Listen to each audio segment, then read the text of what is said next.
या कार्यक्रमास आमंत्रित करावं, मुख्यमंत्री म्हणून नव्हे तर एक रामभक्त म्हणून. कारण देवेंद्रजी वारंवार सांगत राहिले आहेत आणि आम्हाला त्याचा अभिमान आहे की 1992च्या अयोध्येच्या आंदोलनात करसभेला ते स्वतः नागपुरातून अयोध्येला गेले होते करसेवा करायला. हे ते सांगतात अभिमानानं आणि त्याचा आम्हालाही गर्व आहे. त्याच्यामुळे अशा रामभक्ताला सुद्धा आम्ही आमंत्रित करावं ही आमची एक भूमिका आहे. त्यांनी एक रामभक्त म्हणून यावं, आम्ही त्यांचं स्वागत करू. आणि असं आम्ही नागपूरमधल्या हिंदुत्ववादी अशा अनेक संस्थांना संघटनांना आम्ही आमंत्रण देत आहोत. आम्ही त्यांनाही आमंत्रण देत आहोत. संघाचे इकडले जे प्रमुख पदाधिकारी आहेत किंवा हिंदुत्वाचं काम करणाऱ्या ज्या संस्था आहेत आम्ही त्यांनाही देऊ.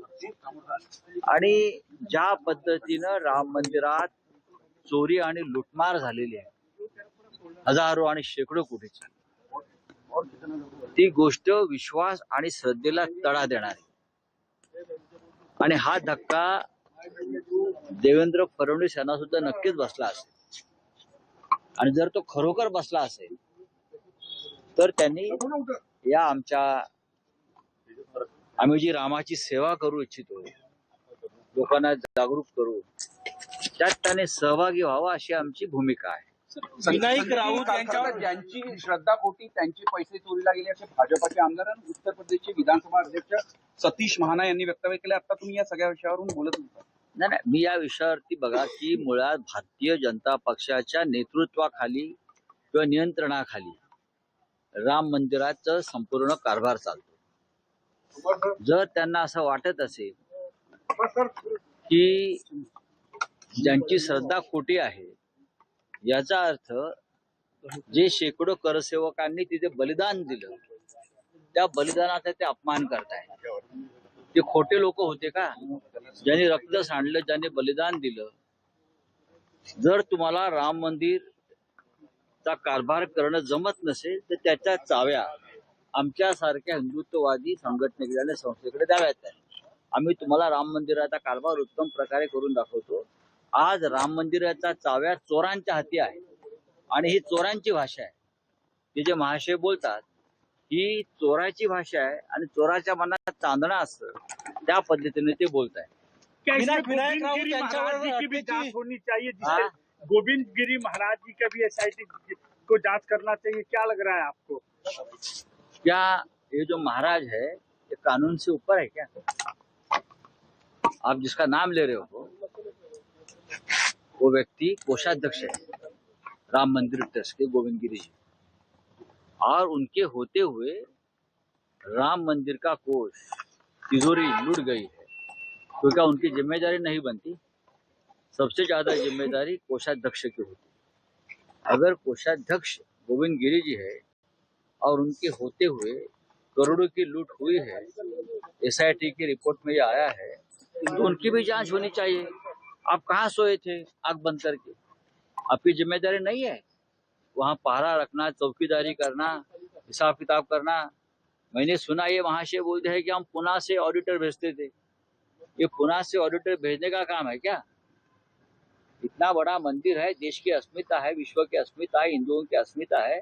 अब हम लोगों ने बलिदान दिया है, हमारे लोगों ने, और आप बोलते हम पुणे से ऑडिटर भेजते थे. ये जो बोल रहा है ना विधानसभा का अध्यक्ष यूपी वाला, ये गोविंद गिरी जी के बारे में बोल रहा है. ये विनायक मुख्यमंत्री जी को आपने चिट्ठी लिखी है, क्या संघ के नेताओं की भी चिट्ठी लिखी है आपने? हमने मुख्यमंत्री देवेंद्र फडणवीस जी को एक निमंत्रण दिया है, न्योता दिया है. नागपुर में 18 तारीख को जो हमारा राम रक्षा आंदोलन चलेगा, राम मंदिर के चोरी के खिलाफ, चढ़ावा चोरी के खिलाफ, लूटमार के खिलाफ. देवेंद्र जी राम भक्त है, देवेंद्र जी ने करसेवा की है ऐसा उनका कहना है. तो उनको भी दिल को ठेस पहुंची होगी ये चोरी होने के बाद. राम मंदिर में इतनी बड़ी चोरी चल रही है और आपके ही लोग हैं, तो आपको आंदोलन में आना होगा. सर, विनायक राऊत यांच्यावर अटकेची टांगती तलवार आहे. हाँ? संघ के पदाधिकारी मोहन भागवत को भी चिट्ठी जी लिखी हाँ, जी हाँ, जिनको राम के बारे में आस्था है हम सबको लिखेंगे, सबको इनवाइट करेंगे पर्सनली। आना नहीं आना उनकी मर्जी है, लेकिन हमारा कर्तव्य है अगर नागपुर में उद्धव ठाकरे जी के उपस्थिति में ये कार्यक्रम हो रहा है तो सभी राम भक्तों को हम न्योता देंगे। गोविंदगिरी महाराजांचं असं म्हणणं आहे, मी पुण्यात राहत होतो, मी देशभर फिरतो, एकाही धंद्यादेशावर माझी सही नाही, तर मी राजीनामा देणार नाही असं त्यांनी जाहीर केलं. एवढं मंत्रिपदासारखं त्या खुर्चीला काय चिटकून बसताय तुम्ही, मला कळत नाही. आम्ही त्यांच्याकडे राजीनामा मागितलेला नाहीये, तेच वारंवार राजीनाम्याच्या गोष्टी करतायत. पण आपण या एवढ्या मोठ्या ट्रस्टचे, राम मंदिर ट्रस्टचा जो कोष आहे राम मंदिराचा, त्याचे आपण कोषाध्यक्ष आहात हे तर आपल्याला माहिती आहे का? त्याच्यामुळे सगळ्यात जास्त जबाबदारी आपली आहे, कारण दरोडा जो पडलेला आहे तो त्या खजिन्यावर पडलेला आहे, ज्याला मराठीमध्ये खजिनदार म्हणतो आपण, ते कोषाध्यक्ष आहेत. तो खजिना लुटलाय तुमचा आणि तुम्ही म्हणता मी राजीनामा देणार नाही. कठीण आहे. खरं तर वारकरी लाखो वारकरी %% दर्शनाला निघाले आहे. विठ्ठल रुक्मिणी मंदिरामध्ये व्हीआयपी दर्शनावरून गोंधळ एकीकडे सुधीर मुनगंटीवार यांच्यासोबत आलेल्यांना दर्शन नाही घेऊ दिलं, तर गुलाबराव पाटील यांचे जे कार्यकर्ते होते ते मात्र जुगारून आतमध्ये दर्शनाला गेले. नाही, ते त्यांचं हिंदुत्व वेगळ्या प्रकारचं आहे बरं का. बहुतेक त्यांना वाटलं असेल आमच्या माऊलीनं त्यांच्या पक्षात प्रवेश केलाय.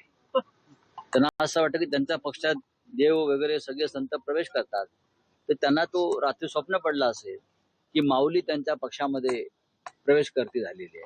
मूर्ख लोक आहेत. सर, विनायक राऊत यांचा जामीन अर्ज फेटाळलेला आहे, त्यांना कधी अटक होऊ शकते. बढ़ते तो समर्थन करेंगे. आप लोगों की पार्टी का क्या स्टैंड है? और NCP की 50% अगर सीटें बढ़ती है सिर्फ, और एक भूमिका अगर सरकार लेकर अमेंडमेंट लेकर सामने आती है और सभी से चर्चा करती है तो उस बात पर चर्चा हो सकती है. निर्णय जो है इस बारे में क्या करना है कोई अकेली पार्टी नहीं करेगी इंडिया ब्लॉक में. ना शिवसेना करेगी, ना एनसीपी करेगी, ना और कोई करेगी, ना कांग्रेस करेगी. जो निर्णय होगा इस परिसीमन बिल के बारे में ये हम सब मिलकर बैठकर उस बारे में निर्णय लेंगे. मराठीत हे डिलिमिटेशन की एकट्याने कोणता निर्णय मराठीत नाही, असा आहे की हा जो विषय आता परत तुम्ही चर्चेला आणताय की राष्ट्रवादी काँग्रेस पक्ष समर्थन करणार आहे, आम्ही असं काही ठरलेलं नाही. काल सुप्रियाताई सुळे यांनी सुद्धा ते स्पष्ट केलेलं आहे. जर काही वेगळा प्रस्ताव घेऊन सरकार समोर आलं जो विरोधी पक्षाला मान्य होईल असं आम्हाला वाटलं, तर इंडिया ब्लॉकचे सर्व घटक पक्ष एकत्र बसतील, एकत्र चर्चा होईल आणि त्याबाबत सामुदायिक निर्णय होईल. कोणी एखाद्या पक्षाने वेगळा निर्णय घेण्याचा प्रयत्न केला तर त्या संदर्भात सुद्धा इंडिया ब्लॉकमध्ये वेगळी चर्चा होईल. मला असं वाटतं कोणीही वेगळी भूमिका घेईल असं मला दिसत नाही. इंडिया ब्लॉक एकसारखं पाऊल उचलेल याबद्दल अगदी सामुदायिक निर्णय घेऊ, एकत्र निर्णय घेऊ आणि त्यानुसार आम्ही त्या बिला संदर्भात भूमिका ठरवू. सर, आपकी पार्टी से ये सांसद जो थे कल एकनाथ शिंदे जी के साथ गृह मंत्री जी से मिले और उन्होंने कहा है कि तमाम औपचारिकताएं कानूनी औपचारिकताएं पूरी कर ली गई है. देखो, तमाम कानूनी औपचारिकताएं शब्द गलत है. तमाम गैर कानूनी औपचारिकता ये लोग पूरे करते हैं. कानूनी तौर पर ये तो किसी पार्टी में शामिल नहीं हो सकते, टूट भी नहीं सकते.